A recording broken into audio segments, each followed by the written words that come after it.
निर्मला का एक ही बेटा था जिसका नाम था पीयूष। उसके पति ने अपने बेटे का रिश्ता अपने मरने से पहले ही अपने गरीब दोस्त की बेटी संजना से कर दिया था। निर्मला बहुत ही ज़्यादा लालची औरत थी। उसे संजना का रिश्ता बिल्कुल भी पसंद नहीं था क्योंकि वो एक बहुत ही गरीब परिवार से थी। उसे अपने बेटे पीयूष की शादी एक रईस खानदान में करनी थी, लेकिन पति की अंतिम इच्छा के कारण उसे पीयूष और संजना की शादी करानी पड़ी।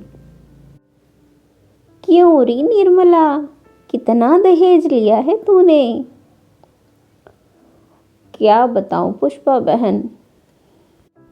निर्मला कुछ बोलती इससे पहले ही पीयूष बोलता है। आंटी जी प्लीज़ ऐसी दान दहेज की बातें यहाँ ना करें। मुझे इन सब बातों से सख्त नफरत है। जिस पिता ने अपनी नाजों से पली बेटी को पढ़ा लिखा कर किसी अनजाने घर में अनजाने लोगों पर विश्वास कर भेज दिया, इससे बड़ा दहेज क्या होगा। दहेज तो मेरी संजना के गुण हैं। मैंने इसे बचपन से देखा है। मैं तो हमेशा से ऐसी ही सुलझी और सुशील लड़की अपने लिए चाहता था। और संजना बिल्कुल मेरी पसंद जैसी ही है। पड़ोसन पीयूष की बातें सुनकर दंग हो जाती हैं और संजना को मन ही मन अपने पति की ऐसी बातें सुनकर तसल्ली और खुशी दोनों मिलते हैं। लेकिन निर्मला का मुंह बन जाता है। वो अपने बेटे के लिए कहती है, हाय हाय, इसके तो शहरी चोचले ही ख़त्म नहीं होते। क्या इसी दिन के लिए इसे इतना पढ़ाया था? सोचा था कि बड़े घर की बहू लाऊंगी जो ढेर सारा दहेज लाएगी, पर इसके पिताजी मेरे सभी अरमानों पर पानी फेर गए।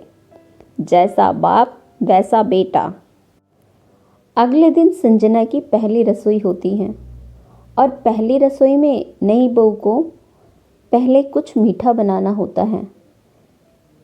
तो निर्मला उससे कहती है, चल री बहू, कुछ मीठा बनाकर रसोई की शुरुआत कर और मुझे इस रसोई से छुट्टी दे। और हाँ, रसोई में जो भी काम करेगी अगर मुझसे बिना पूछे किया तो तेरी खैर नहीं, गरीब कहीं की। संजना को अपनी सास का ये बर्ताव ज़्यादा अच्छा नहीं लगता, लेकिन वो जी में जवाब देकर लड्डू बनाने शुरू करती है और थोड़ी ही देर में लड्डू से भरी थाल लेकर बाहर आती है। निर्मला ने अपनी पड़ोसनों को भी अपनी बहू के हाथ का मीठा चखने के लिए बुला रखा था। वो भगवान का भोग लगाकर सभी को लड्डू खाने के लिए देती है और लड्डू खाते ही सब संजना की खूब तारीफ करते हैं। अरे निर्मला, तेरे तो भाग ही खुल गए। जब तेरी बहू ने इतने अच्छे लड्डू बनाए हैं तो खाना कितना अच्छा बनाएगी। इस पर तो साक्षात माँ अन्नपूर्णा का आशीर्वाद है। सिर्फ माँ अन्नपूर्णा का ही आशीर्वाद है, माँ लक्ष्मी जी का तो नहीं। संजना इतनी बात सुनकर रोते रोते कमरे में चली जाती है। क्या हो संजना, क्यों रो रही हो? पीयूष जी, अभी 2 ही दिन हुए हैं शादी के। मैंने ऐसी कौन सी गलती कर दी कि माँ जी मुझसे ऐसा बर्ताव कर रही हैं? पीयूष संजना को संभालता है और उससे कहता है, कोई बात नहीं संजना, माँ जबान से ज़रा कड़वी है पर उनका मन साफ है। तुम चिंता ना करो, धीरे धीरे सब ठीक हो जाएगा। अगले दिन से पीयूष का ऑफिस शुरू था। पीयूष ऑफिस चला जाता है और पीछे से निर्मला संजना से घर का सारा काम कराती और उसके गरीब होने और दहेज न लाने के कारण उसको ताना मारा करती। माँ जी को मैं पसंद नहीं थी तो मुझसे शादी क्यों करी? मना कर देती, मेरी ज़िंदगी ऐसे ख़राब तो ना होती। इस तरह अपनी सास के ताने सुनते सुनते कई महीने बीत जाते हैं। संजना हर तीज त्योहार लड्डू बनाया करती, जो उनके घर आने वाले हर रिश्तेदार को बहुत भाते। सब लोग संजना को एक लड्डुओं की दुकान खोलने की सलाह देते, लेकिन उसकी सास हमेशा ही ताने मारकर उसकी प्रशंसा का विरोध करती। एक दिन पड़ोस की सरला काकी अपनी पोती के जन्मदिन के अवसर के लिए लड्डू बनाने का ऑर्डर लाती हैं। अरे संजना बहू, क्या तुम मेरी पोती के जन्मदिन के लिए 100 लोगों के लिए लड्डू तैयार कर दोगी? क्या सरला बहन, इसे कहाँ इतने अच्छे लड्डू बनाने आते हैं? घर का तो ये कुछ काम करती नहीं और बनाएगी 100 लोगों के लिए लड्डू। संजना के मन में ये बात घर कर जाती है। अब वो लड्डुओं का बिजनेस शुरू करने का सोचती है। शाम को पीयूष के घर आने के बाद वो इससे बात करती है।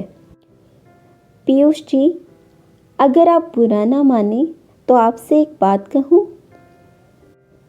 बोलो संजना, मैंने आज तक तुम्हारी बातों का बुरा माना है क्या? बोलो।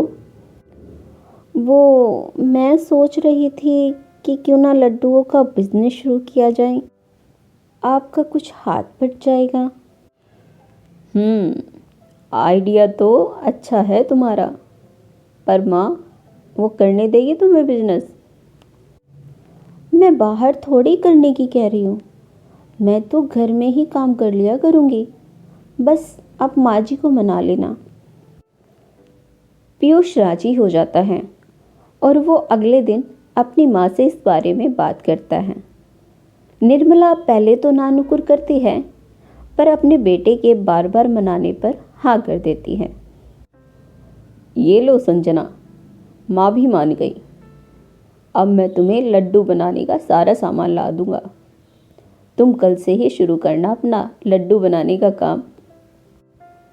अगले दिन से ही संजना भगवान का आशीर्वाद लेकर सरला काकी की पोती के जन्मदिन के लिए 100 लोगों के लिए लड्डू तैयार करती है और सरला काकी के घर पहुंचवा देती है।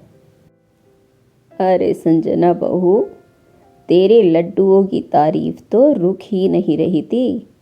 जिसने भी लड्डू खाए उन्होंने मुझसे कहा कि सबको मकर संक्रांति के लिए 2-2 किलो लड्डू तुमसे ही बनवाने हैं।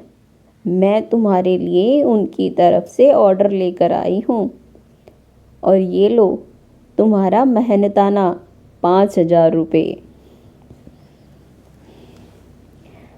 धन्यवाद काकी जी। इसकी कोई ज़रूरत नहीं है बहू। तू एक काम कर, 4 दिन बाद ही मकर संक्रांति का त्योहार है। तू तो बस उन लोगों का ऑर्डर तैयार कर। संजना ने बड़ी ही उत्सुकता के साथ सबका ऑर्डर पूरा किया और कुछ लड्डू अपने घर के लिए बनाए। अपनी बहू की तरक्की देख निर्मला से रहा नहीं गया और वो लड्डुओं के ऑर्डर की डिलीवरी के एक रात पहले ही सारे लड्डू खराब कर देती हैं। मेरे बराबर होना चाहती है, अमीर बनना चाहती है, अब देखती हूँ कैसे कमाती है। अगली सुबह संजना और पीयूष खुशी खुशी उठते हैं। मकर संक्रांति का त्योहार होता है तो दोनों नहा धोकर पूजा करते हैं और अपने तैयार किए लड्डुओं को जब भोग लगाने के लिए लेने जाते हैं तो उन्हें सब कुछ खत्म हुआ मिलता है। दोनों बहुत ही दुखी होते हैं और भगवान से प्रार्थना करते हैं, हे भगवान सूर्य नारायण, ये कैसे विपदा आई? आपके लिए भोग का प्रसाद भी नहीं है और जो लड्डू हमने लोगों के ऑर्डर पर बनाए थे वे भी नहीं हैं। हमारी लाज आपके हाथ में है। हे सूर्य नारायण, कृपया करें। हे भगवान। तभी पूजा घर से रोशनी प्रकट होती है और आवाज़ आती है। बेटी संजना, मैंने तेरी प्रार्थना सुन ली है। तू बहुत ही सीधी और निश्चल भाव की है। मैं तुझे एक जादुई लड्डू प्रदान करता हूँ। इसे तू जब भी अपने मन में कोई भी इच्छा करके किसी खाली बर्तन में रखेगी तो तेरी इच्छा तुरंत पूरी हो जाएगी।